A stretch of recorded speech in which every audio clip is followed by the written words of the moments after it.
आपके अपने YouTube channel mission top science classes में। दोस्तों आज के इस सेशन में हम लोग केमिस्ट्री के पार्ट 2 को लेकर के आए हैं और जैसा कि आप सभी दोस्त जानते होंगे कि हम लोग पिछले वीडियो में ये जो आपका केमिस्ट्री का पार्ट है मैटर, इसमें हम लोग फर्स्ट क्लास को कर चुके हैं और इस फर्स्ट क्लास के बाद आज आप लोगों को इसी का टॉपिक आगे आज बढ़ाने जा रहे हैं, जिसमें आज हम लोग सीखने जो वाले हैं उस टॉपिक का नाम क्या है, पदार्थों का भौतिक वर्गीकरण। इसके बारे में आज हम लोग इस वीडियो में सीखेंगे और समझने का प्रयास करेंगे। दोस्तों यदि आप लोग इस टॉपिक को क्लियर रखते हैं तो जो स्टूडेंट बीपीएससी तैयारी 4 और बीपीएससी 71 प्री का एग्जाम के लिए आप लोग तैयारी कर रहे हो तो उनको भी ये अच्छी तरीके से काम आ जाएगा। और आप सभी लोग जानते हैं कि ये जो है बिहार सरकार आप लोगों के लिए एक vacancy Bihar SSC serial 4 grade का है और बहुत ही जल्द हम लोगों के बीच एक एग्जाम कंडक्ट होने वाला है बिहार एसएससी 10+2, जहां पहले इनमें मात्र पहले लगभग 11,000 सीट था, ठीक है, और 11,000 सीट को अब बढ़ा करके टोटल 22,000 सीट कर दिया गया है। तो इन सारे एग्जाम में आपको यहां से एक या दो प्रश्न जरूर एग्जाम में देखने को मिलेगा। तो आइए हम लोग इस क्लास की शुरुआत एक मोटिवेशन टॉपिक के साथ करते हैं। तो कहता है गिव टाइम टू एजुकेशन, अर्थात यदि आप समय को यानी शिक्षा को अपना समय देते हैं तो education will change your time, और यही शिक्षा आपका समय भी क्या कर देगा तो बदल करके रख देगा और आपकी लाइफ परिवर्तित हो जाएगी, चेंज हो जाएगी। तो इसलिए दोस्तों हमेशा समय का आप लोग महत्व दिया करिए और समय के साथ अपने आप को आगे बढ़ाइए और जरूर एक दिन आप लोग सक्सेस हो जाएंगे। तो चलिए हम लोग इन्हीं टॉपिक के साथ शुरुआत करते हैं। आज के वीडियो का खास क्या रहने वाला है तो चलिए हम लोग शुरू करते हैं। देखिए हम लोगों का टॉपिक है पदार्थों का भौतिक वर्गीकरण, और आप सभी लोग जानते हैं कि पदार्थ के भौतिक वर्गीकरण में और इसको कितने भागों में बांटा गया है। तो पदार्थ के भौतिक वर्गीकरण में आप देखते होंगे कि पहला जो होता है वो आपका ठोस होता है, जिसे हम लोग क्या बोलेंगे तो सॉलिड बोलेंगे। दूसरा जो होता है वो द्रव होता है, जिसे हम लोग क्या कहते हैं तो लिक्विड के नाम से जानते हैं। और तीसरा जो होता है वो आपका क्या होता है तो गैस होता है, ठीक है। देखिए मुख्यतः इसे 3 भागों में ही बांटा गया है, परंतु अभी जो इनकी वर्तमान में भौतिक वर्गीकरण में आता है तो इसकी 5 अवस्था आती है, बोस आइंस्टीन कंडेंसेट। ये लगा करके टोटल आपका कितना हो जाएगा तो 5 अवस्था देखने को मिलता है। तो देखिए कई बार एग्जाम में प्रश्न यहां से दोस्तों पूछ लेता है कि पदार्थ की पहली अवस्था ठोस है, तो दूसरी अवस्था द्रव है, तीसरी अवस्था गैस है, तो चौथी अवस्था क्या है तो प्लाज्मा, और पांचवी अवस्था यदि हमसे पूछे तो जरूर आप बताइए कि बोस आइंस्टीन कंडेंसेट पदार्थ की 5वीं अवस्था है। तो आप सभी लोग पिछले वीडियो में देखे होंगे कि पदार्थ का जो निर्माण होता है वो किनसे होता है, हम इसके बारे में अभी दोबारा आपको बता रहे हैं। तो पदार्थ का निर्माण जो दोस्तों होता है वो छोटे छोटे पार्टिकल्स से होता है, ठीक है। छोटे छोटे पार्टिकल्स यानी अवयवी कणों से मिलकर के पदार्थ का निर्माण होता है। और अगर हम इन अवयवी कणों में बात करें तो ये अवयवी कण क्या हो सकता है, तो ये अवयवी कण परमाणु भी हो सकता है, अणु भी हो सकता है अवयवी कण, और आयन भी हो सकता है अवयवी कण। तो ये तीनों हो सकता है और इन्हीं तीनों कणों से मिलकर के किसका निर्माण होता है तो पदार्थों का निर्माण होता है। तो दोस्तों जब यही कण मान लिया जाए एक कण ये है और एक कण ये है, जब दोनों कण एक दूसरे से जुड़ते हैं तो कणों के बीच एक बल लगता है और ये बल आकर्षण बल होता है, ठीक है। कैसा बल होता है तो आकर्षण बल होता है, और इस आकर्षण बल को दोस्तों हम लोग अंतराण्विक आकर्षण बल के नाम से जानते हैं, ठीक है। अंतराण्विक आकर्षण बल के नाम से जानते हैं। तो आपसे प्रश्न पूछेगा कि बताइए कि पदार्थ के अवयवी कणों के बीच कौन सा बल लगता है तो अंतराण्विक आकर्षण बल कार्य करता है। इसी को हम लोग इंग्लिश में लिखा तो इंटरमॉलिक्यूलर एट्रैक्शन फोर्स होता है, ठीक है। एट्रैक्शन एट्रैक्शन फोर्स होता है ये, ठीक है। तो याद रखिएगा, इंटरमोलिकुलर एट्रैक्शन फोर्स यानी पदार्थ के अवयवी कणों के बीच लगता है। अब देखिए दोस्तों, ये जो बल होता है, ठीक है, इस बल के कारण ही पदार्थ का भौतिक वर्गीकरण के रूप में काम होता है। जैसे अगर हम लोग बात करें सॉलिड का, ठोस की बात करते हैं, ध्यान दीजिएगा, इसमें हम लोग ठोस की बात करते हैं। ठोस में देखिए क्या होता है, सॉलिड में तो जो इनके अवयवी कण होते हैं, याद रखिएगा, इनके अवयवी कण एक दूसरे से इतने मजबूती से एक दूसरे से जुड़े होते हैं, बंधे रहते हैं अंतराण्विक आकर्षण बल से कि ये कण हिल यहाँ से नहीं सकता। तो जिसके वजह से हम ये कह सकते हैं कि ये जो पदार्थ है इसके कण हिल नहीं पा रहे हैं, यानी इसका आकार जो है दोस्तों वो क्या हो चुका है, तो निश्चित हो चुका है। और जो ठोस होते हैं ना, उनका आयतन भी क्या होता है, तो वो निश्चित होती है, ठीक है। आयतन भी क्या होता है, निश्चित होता है, किनका, तो ठोस पदार्थों का। और अगर हम लोग बात करें इनके कणों के बीच आकर्षण बल, जो कि आप लोग अभी पढ़े अंतराण्विक आकर्षण बल, ये बल क्या होता है, तो काफी स्ट्रॉन्ग होता है, यानी ये मजबूत अंतराण्विक आकर्षण बल से जुड़े होते हैं। तो ये आपका ठोस हो जाता है। और इसी बेस पर अगर हम लोग बात करें द्रव की, तो द्रव में देखिए दोस्तों क्या होता है, तो ये जो इनके अवयवी कण होते हैं इनसे थोड़ा सा दूर कण पाए जाते हैं, जिसके वजह से ये कण के बीच अंतराण्विक स्थान ज्यादा देखने को मिलता है और ये कण हिलते डोलते रहते हैं, जिसके वजह से इसके कण हिलने से इनका आकार क्या हो जाता है, तो आकार हो जाता है क्या, तो अनिश्चित हो जाता है। परंतु इनका आयतन क्या होता है, तो आयतन इसका निश्चित ही रहता है। तो आइए हम लोग एक एग्जांपल से इनको समझने का प्रयास करते हैं। जैसे दोस्तों हम आपको बताएं कि ठोस जो है, ठोस, इसका कुछ एग्जांपल लिया जाए, तो इसका एग्जांपल क्या हो जाएगा, तो हम बात करते हैं एग्जांपल में जैसे लोहा, ठीक है, और हम लोग बात कर लेते हैं रबर, और हम लोग बात कर लेते हैं ईंट पत्थर, ये हो जाएगा। अगर हम इसका बात करें तो पानी, तेल, ये एग्जाम्पल इनका है। अब देखिए जरा सा कि हमने क्या किया, एक बर्तन में 1 लीटर लिक्विड भरा, ठीक है, कितना लीटर लिया, तो 1 लीटर हमने इसके अंदर क्या भर दिया, तो पूरी तरीके से इसमें पानी को रख लिया, पानी भर लिया। अब देखिए हम इसी 1 लीटर पानी को कुछ इस प्रकार के आकार के बर्तन में हमने ले लिया।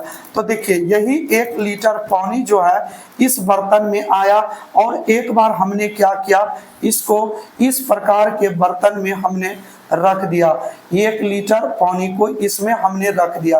अब आप बताएंगे कि इसमें जो पहले स्टेप में जो जल का आकार है, दूसरे में जो आकार है और तीसरे में जो जल का आकार है, क्या तीनों एक जैसा है कि अलग अलग देखने को मिलेगा, तो आप कहेंगे सर बिल्कुल अलग अलग मिलेगा, क्योंकि पानी जिस बर्तन में जाती है वो उसी का आकार ले लेती है। तो क्या आप बताइए कि जब ये प्रत्येक बर्तन में अपनी आकार बदलती है तो हम ये कह सकते हैं कि इसका आकार क्या होगा, अनिश्चित, लेकिन आयतन क्या हो जाएगा, तो निश्चित होगा। आयतन कैसे, जैसे हमने 1 लीटर लिया, यहाँ भी पानी 1 लीटर है और यहाँ भी पानी क्या है, तो 1 लीटर है। तो दोस्तों इस तरीके से इसे हम लोग समझ सकते हैं।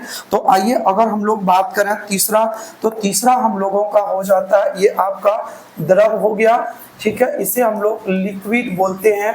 और अगर हम लोग तीसरा बात करें तो वो होता है आपका क्या, तो गैस। देखिए गैस के जो अणु होते हैं, गैस के जो पार्टिकल्स होते हैं, वो एक दूसरे से क्या होता है, अत्यंत ही दूर स्थित खड़े होते हैं, जिसके वजह से ये कण दूर जाने का रीजन हो जाता है कि इनका जो आकर्षण बल होता है, ठीक है, इनके कणों के बीच आकर्षण बल, वो आकर्षण बल क्या होता है, तो नगण्य देखने को मिलता है, यानी नहीं के बराबर होता है। तो कोई आकर्षण बल नहीं होने के वजह से इनका आकार क्या हो जाता है, तो आकार इनका अनिश्चित हो जाता है, और जिसके वजह से इनका आयतन भी क्या होता है, तो आयतन भी दोस्तों अनिश्चित रहता है।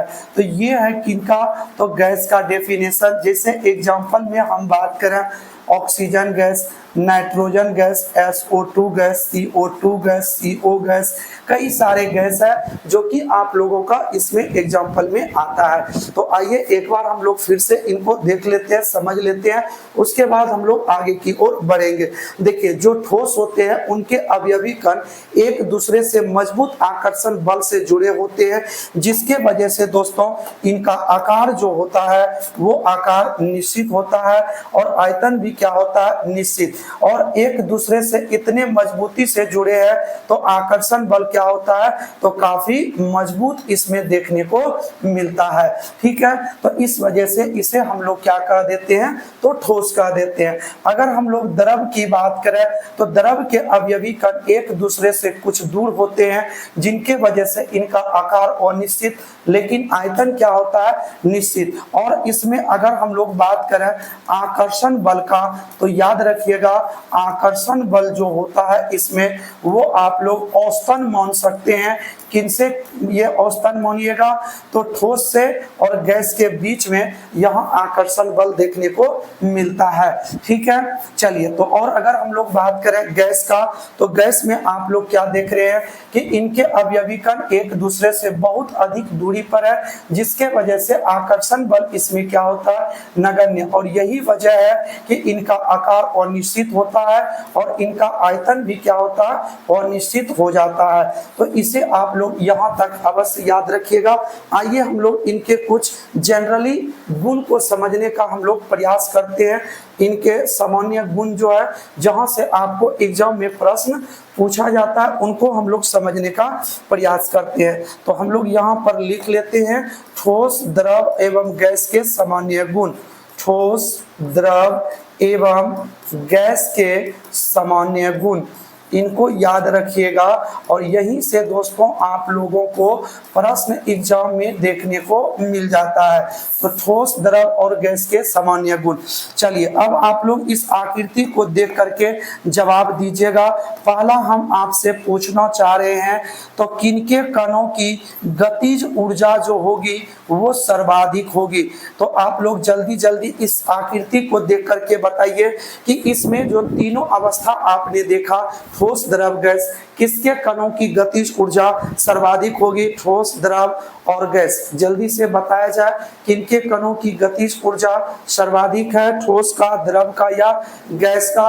तो आप लोग इस आकृति को देख के पता चल रहा होगा कि इस ठोस में जो है अवयवी कण वो कैसा है, तो एक दूसरे से काफी मजबूती से बंधा हुआ है, जिसके वजह से इसके कण हिल डुल नहीं सकते हैं। तो इसलिए इसकी तो गतिज ऊर्जा कम होगी, क्योंकि गतिज ऊर्जा निकालने के लिए आप सभी को पता है दोस्तों कि गतिज ऊर्जा E के इक्वल टू होता है हाफ mv²। इसका मतलब द्रव्यमान तो पार्टिकल्स में है, लेकिन उसमें वेग अगर ज्यादा होगा तो उसकी गतिज ऊर्जा भी क्या हो जाएगी, तो ज्यादा हो जाएगी।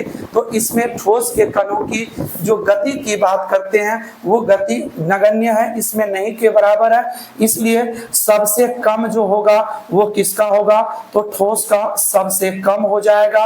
और ठोस से उसके बाद इससे देखा तो यहाँ कण में के बीच कुछ स्थान है, जिसके वजह से ये ज्यादा वेलोसिटी प्राप्त कर सकता है। तो ठोस से ज्यादा जो आपका गतिज ऊर्जा होगा वो द्रव के कण का होगा, और उसके बाद सर्वाधिक गतिज ऊर्जा जो होगी वो किनका हो जाएगा, तो गैस का हो जाएगा। क्यों? क्योंकि गैस के कणों के बीच अधिक गैपिंग है, अंतराणविक स्थान ज्यादा है। तो सबसे कम किसका हो गया, तो सबसे कम आपका ठोस का, और सर्वाधिक किनका हो गया, तो आपका गैस का हो जाएगा। आइए अगर हम लोग बात करते हैं दूसरा डेंसिटी का, डेंसिटी यानी घनत्व की बात करते हैं। तो जिसके कण जितने अधिक जकड़े होंगे, जितने अधिक रूप से मजबूती से बंधे होंगे, उनका आयतन जो होगा, ये घनत्व जो होगा वो सर्वाधिक होगा दोस्तों। तो बताइए तो सर्वाधिक जकड़ा हुआ किनका है? तो आप बोलेंगे सर ठोस का ज्यादा है, ठोस से उसके बाद द्रव का होगा, और सबसे कम घनत्व जो होगा दोस्तों वो किनका देखने को मिलेगा? तो गैस का देखने को मिलेगा। इसी तरीके से अगर हम लोग बात करें, तीसरा ये हो गया, और एक होता है आपका तो ससंजक बल, और पदार्थ के समान अणुओं के बीच, ठीक है, ये जो आपका ससंजक बल होता है इनको आप लोग याद रखिएगा। पदार्थ की समान अणुओं के बीच जो बल लगता है वो आपका क्या कहलाता है? तो ससंजक बल कहलाता है। तो आप इसे याद रखिएगा, ठोस का ससंजक बल सर्वाधिक होता है, उसके बाद द्रव का, और उनके बाद किसका हो जाएगा? तो गैस का हो जाएगा। और अगर हम लोग बात करें प्रत्यास्थ किनका ज्यादा होगा, ठीक है, प्रत्यास्थ जो है वो सर्वाधिक जो होगा दोस्तों वो किनका होगा? तो इसी ठोस का होगा, क्योंकि जिनका घनत्व ज्यादा है उनका प्रत्यास्थ भी क्या होगा? तो ज्यादा देखने को मिलेगा, ठीक है। और अगर हम लोग एक पॉइंट और ले लें क्या? तो विसरण का यानी डिफ्यूजन का। तो विसरण का मतलब होता है दोस्तों फैलना। तो सबसे ज्यादा कौन फैलेगा? ठोस, द्रव, गैस। तो आप बोलेंगे सर गैस फैलेगा, तो इसलिए तो सर्वाधिक जो होगा विसरण किसका होगा? तो वो गैस का, उसके बाद किसका होगा? द्रव का, और सबसे कम जो होगा विसरण दोस्तों वो किनका देखने को मिलेगा? तो ठोस का। तो यहाँ से देखिए आपको एग्जाम में प्रश्न अवश्य यहाँ से देखने को मिल जाता है, ठीक है। और अगर हम लोग बात करें, ये जो आप लोग लिखे हो यहाँ से भी आपको प्रश्न एग्जाम में कई बार पूछ चुका है कि पदार्थ की वह अवस्था बताइए जिनका आकार और आयतन दोनों निश्चित होता है, तो वो आपका ठोस हो जाएगा। पदार्थ की वह अवस्था बताइए जिनके कणों के बीच कोई आकर्षण बल नहीं होता है, तो वो आपका गैस हो जाएगा, ठीक है। तो चलिए यहाँ तक अगर आप लोग सीख गए हैं, तो आइए हम लोग पदार्थ की चौथी अवस्था जो है उनके बारे में हम लोग समझने का प्रयास करते हैं। ये प्लाज्मा अवस्था क्या है इनके बारे में हम लोग जानते हैं। देखिए यहाँ से भी आपको एग्जाम में पूछ लिया जाता है, क्योंकि ये टॉपिक आप लोगों का बिल्कुल नया है, और इसीलिए यहाँ से बार बार एग्जाम में प्रश्न पूछा जाता है, एक क्वेश्चन अवश्य रहेगा। तो देखिए सबसे पहले प्लाज्मा अवस्था की बात करें, इसका खोज सर्वप्रथम जो इनका पहचान किया था वो विलियम क्रूप्स नामक वैज्ञानिक ने 1879 ईस्वी में किया था। और इन्होंने जब पदार्थ की इस अवस्था को खोजा तो इन्होंने देखा कि पदार्थ की एक ऐसी अवस्था है जिसमें पदार्थ के कण जो है वो कण धनायन भी है और साथ साथ क्या है वह ऋणायन भी है, ठीक है। तो दोनों तरह का यहाँ पर कण देखने को मिला, धनायन और ऋणायन, जिसके वजह से इस कण को क्या माना गया? तो उदासीन अवस्था में माना गया। और इनका नामकरण की बात करें, जो प्लाज्मा नाम रखा वो इरविंग लेगम्यूलर नामक वैज्ञानिक ने रखा। और सर्वाधिक उच्च टेम्परेचर पर पाए जाने वाला पदार्थ की यह अवस्था जिसका तापमान जो होता है वो 20,000 डिग्री सेंटीग्रेड होती है। तो याद रखिएगा प्लाज्मा सर्वाधिक उच्च टेम्परेचर पर पाया जाता है, और इसका नामकरण जो किया वो इरविन लेगम्यूलर ने किया था, और इसकी पहचान विलियम क्रूप्स नामक वैज्ञानिक ने 1879 ईस्वी में किया था। और ये प्रश्न आप लोग कई बार एग्जाम में देखे होंगे कि सूर्य एवं तारों में उष्मा ऊर्जा का क्या कारण है? तो वो आपका होता है प्लाज्मा अवस्था, ठीक है, इसी के कारण होती है। तो आप यहाँ पर देख लीजिए हम 2 पॉइंट लिखे हैं, इसका आकार बताइए और आयतन बताइए। तो याद रखिएगा इसका आकार भी क्या होता है और निश्चित होता है, क्योंकि हर एक सिचुएशन में ये अलग अलग रूप में देखने को मिला, और इनका आयतन भी क्या होता है तो अनिश्चित होता है। तो देखिए इनको भी आप लोग याद रखिएगा कि पदार्थ की वह अवस्था बताइए जिनका आकार और आयतन निश्चित होता है, और निश्चित में तो अनिश्चित रूप में प्लाज्मा भी होता है, और आपने एक और पढ़ा जिनका आकार और आयतन दोनों अनिश्चित होता है, वो क्या होता है, गैस भी होता है। तो अब आप लोगों को कुछ तरीके से प्रश्न पूछा जाएगा, ठीक है। तो चलिए यहाँ तक अगर आप लोगों को दोस्तों समझ में आ गया है तो आप लोग इसे अवश्य ध्यान से समझ लिए होंगे, और इसे कॉपी में दोस्तों अवश्य नोट कर लीजिए, ताकि आपके आगामी एग्जाम में यहाँ से प्रश्न बने और आपसे छूटे नहीं। तो चलिए दोस्तों, मिलते हैं इसी तरह के नेक्स्ट क्लास में केमिस्ट्री का पार्ट 3 लेकर के, जहां हम लोग सीखेंगे कि पदार्थों में कितने तरह का परिवर्तन होता है, एक भौतिक परिवर्तन और एक रासायनिक परिवर्तन। क्योंकि यहाँ से भी प्रश्न आपको एग्जाम में पूछता है कि बताइए कि दूध से दही बनने में कौन सा परिवर्तन हुआ, भौतिक रासायनिक, लोहे में जंग लगना, बल्ब का जलना, मोमबत्ती का पिघलना, ये सारे प्रश्न यहाँ से आपको पूछा जाता है। तो चलिए दोस्तों, मिलते हैं नेक्स्ट क्लास में। और यदि आपने अभी तक इस चैनल को सब्सक्राइब नहीं किया तो दोस्तों चैनल को सब्सक्राइब कर लीजिए और वीडियो को लाइक अवश्य कर दीजिएगा, क्योंकि आपका एक लाइक हमें मोटिवेशन करता है इस तरह का वीडियो लाने के लिए। तो चलिए मिलते हैं नेक्स्ट क्लास में, तब तक के लिए जय हिंद।